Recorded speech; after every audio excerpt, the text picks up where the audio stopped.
Lors de la grande fête d'anniversaire de mon père, mon badge portait l'inscription « La déception ». Ma belle-mère a ricané, eh bien, c'est vrai. Je suis restée silencieuse, j'ai pris un verre, et j'ai porté un toast qu'il n'oublierait jamais. Le vrai choc est arrivé quand je suis parti, les laissant abasourdis.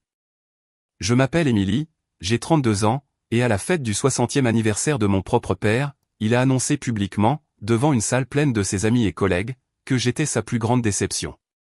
Avant que je vous raconte comment j'ai utilisé sa propre entreprise pour porter un toast qu'il n'oublierait jamais, dites-moi d'où vous regardez dans les commentaires.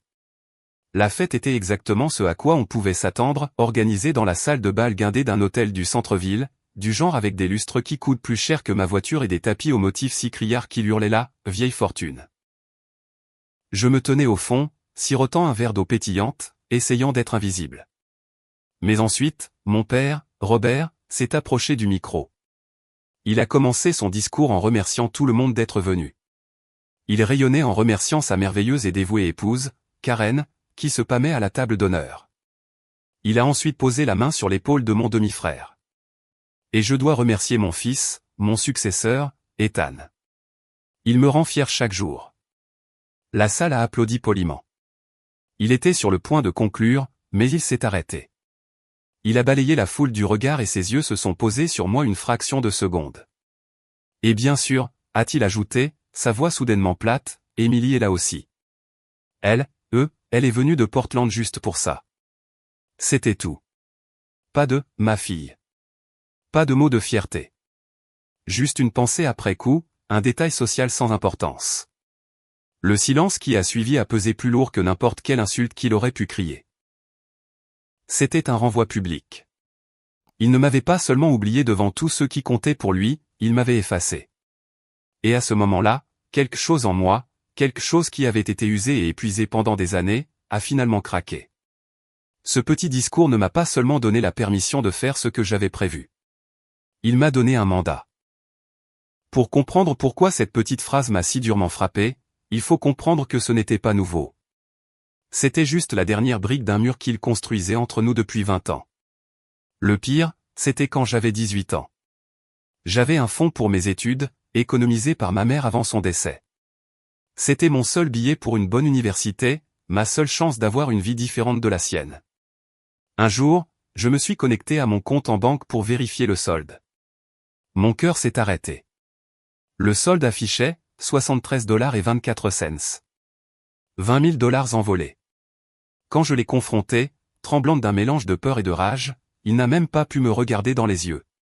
C'était pour la rénovation de la cuisine, a-t-il marmonné, faisant un vague geste vers les nouveaux comptoirs en granit de Karen. C'est juste un prêt, et M. On est une famille. Je te le rembourserai. Il ne l'a jamais fait.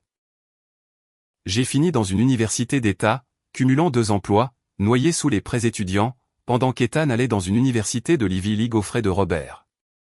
C'est à ce moment-là que j'ai su que j'étais seul. Alors j'ai construit ma vie, brique par brique douloureuse, loin, à Portland. J'ai lancé une petite société d'investissement technologique, Vantage Holdings, depuis mon minuscule appartement. Je travaillais 80 heures par semaine, alimenté par le café et un besoin désespéré de lui prouver qu'il avait tort. De me prouver à moi-même que je n'étais pas la déception qu'il voyait. Ce qui me ramène à la fête. Alors que les mots de Robert flottaient dans l'air, mon téléphone a vibré dans ma poche. C'était un texto de ma tante Linda, la sœur de ma mère, la seule personne qui m'ait toujours soutenu. Je l'ai ouvert. Il disait, « Souviens-toi pourquoi tu es là.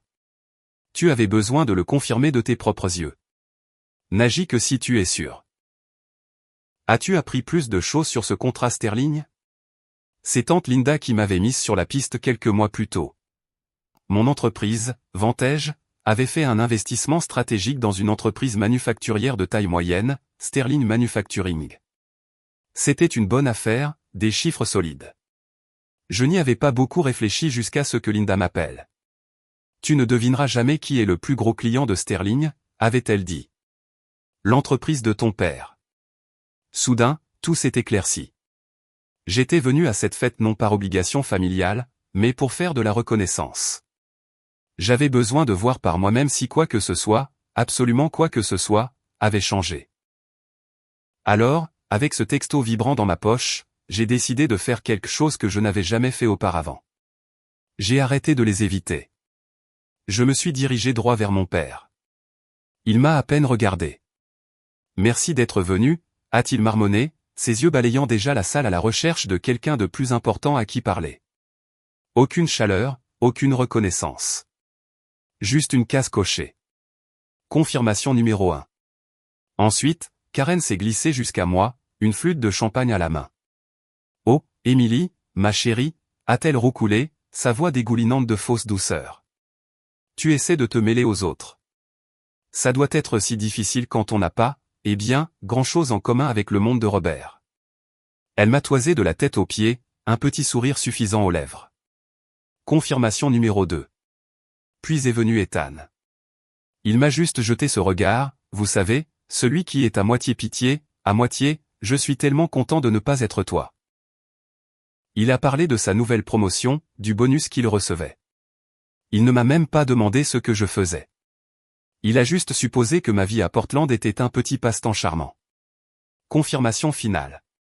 Chaque faux sourire, chaque insulte voilée, n'était qu'un clou de plus dans le cercueil de la fille que j'étais. Le plan était lancé. Je suis sorti sur le balcon pour prendre l'air. Les lumières de la ville scintillaient en contrebas. J'avais besoin d'un moment pour me recentrer avant de le faire. Alors que j'étais là, un homme que je reconnaissais vaguement comme l'un des partenaires d'affaires de Robert s'est approché de moi, amenant avec lui un homme plus âgé à l'air distingué. Émilie, je voudrais vous présenter Michael Davis, notre PDG, a dit le partenaire. Monsieur Davis m'a serré la main, sa poignée ferme. Émilie Vance, a-t-il dit, ses yeux s'illuminant de reconnaissance. Vantage Holdings. Un plaisir de vous rencontrer enfin. Je suis vos manœuvres. Votre acquisition du portefeuille de brevets Miller l'année dernière était brillante.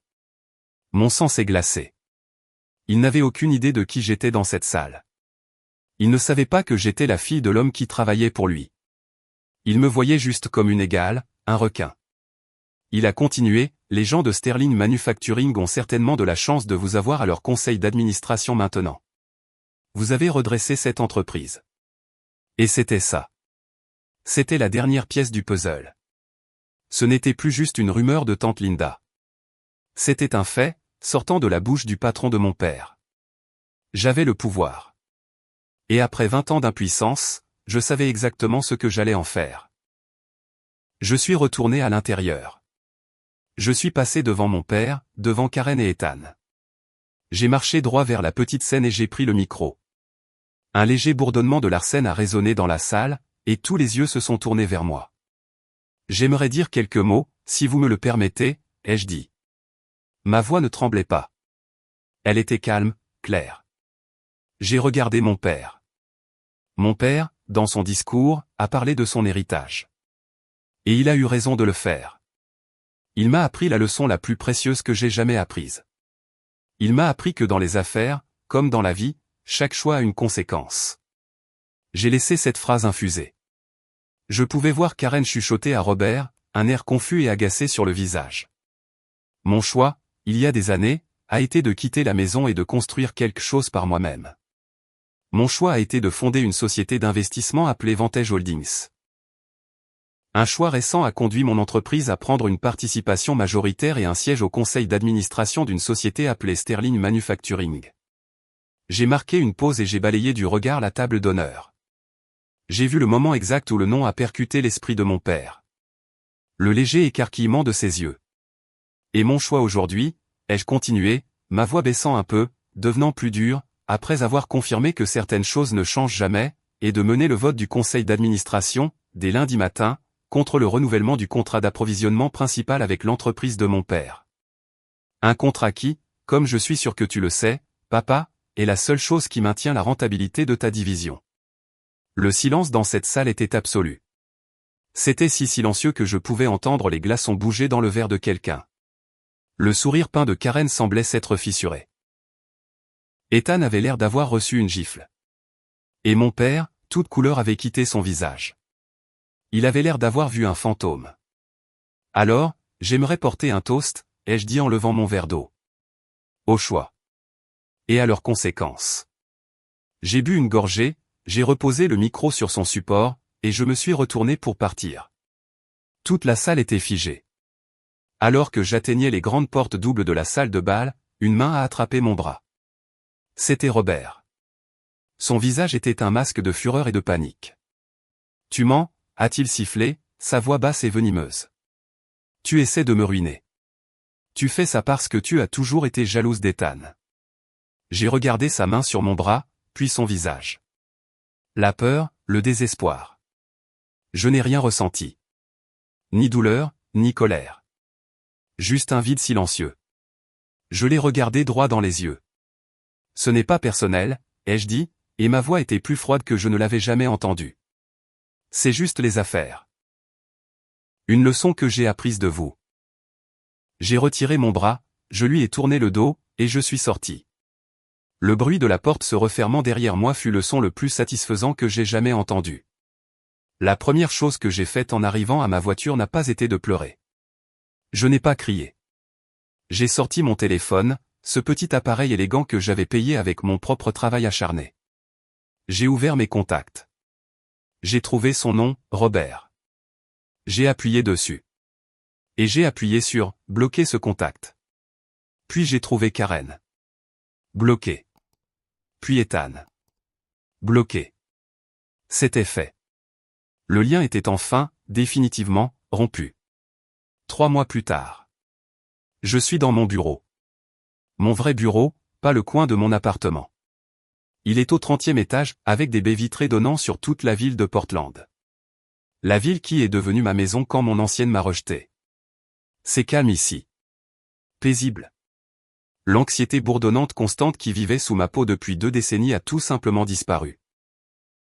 La semaine dernière, j'ai pris un café avec tante Linda. Elle m'a dit avoir entendu des rumeurs selon lesquelles l'entreprise de Robert était en difficulté, qu'il était contraint à une retraite anticipée. Que Karen disait à tout le monde que j'étais un monstre vengeur. J'ai juste bu une gorgée de mon latte. Bien, fut tout ce que j'ai dit. Et je le pensais. Avant, je pensais que le but était d'avoir une place à leur table, de finalement gagner leur approbation. J'ai passé des années à attendre une invitation qui n'allait jamais venir. Maintenant, je comprends. Le but n'a jamais été d'avoir une place à leur table. Le but était de construire ma propre foutue table. Et ensuite, de décider qui a le droit de s'y asseoir. Et alors que je suis ici maintenant, regardant mon reflet dans la vitre, avec la silhouette de la ville que j'ai aidé à construire derrière moi, je réalise que je suis enfin chez moi. Merci beaucoup d'avoir écouté mon histoire. Je suis vraiment curieuse. Avez-vous déjà eu à faire un choix très difficile pour vous défendre, que ce soit dans votre famille ou au travail? Racontez-moi votre histoire dans les commentaires ci-dessous. Je promets de les lire. Et si cette histoire a résonné en vous, s'il vous plaît, cliquez sur le bouton j'aime et abonnez-vous pour plus d'histoires. Cela aide vraiment la chaîne. Merci d'avoir regardé.